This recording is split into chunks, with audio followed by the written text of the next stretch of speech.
Okay, that's a great question. And this is where the craft of screenwriting is really important. I have to get to know my character. Right? Who are they? You know, there are some important questions that you have to ask.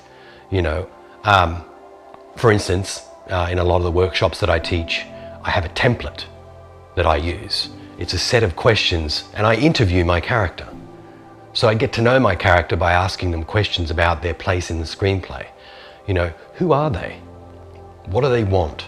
What do they need? What do they like to do? What are some of their habits? You know, what do they hope to achieve in the screenplay? Who's trying to stop them getting what they want? Why? Getting to know your character by a series of questions. You're the writer, you're creating the world, right? But you have to start thinking of your character as a separate entity. My character is not me, even though I might bring aspects of myself. So what I do is I start building a visual board.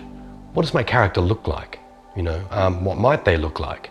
Not just actors, but real characters. You can Google it, you know, you can Google images, trying to find out, oh, yeah, that's a kind of an image I had in my head.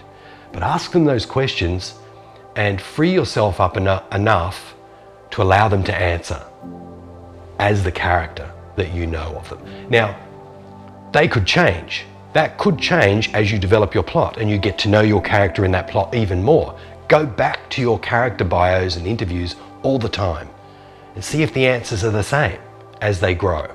So I use character biographies, I use character interviews, I use imagery. I start to build a PowerPoint presentation for myself centered around the visual storytelling, not just of the story itself, but of also who is that character, what are they like, and what might they look like.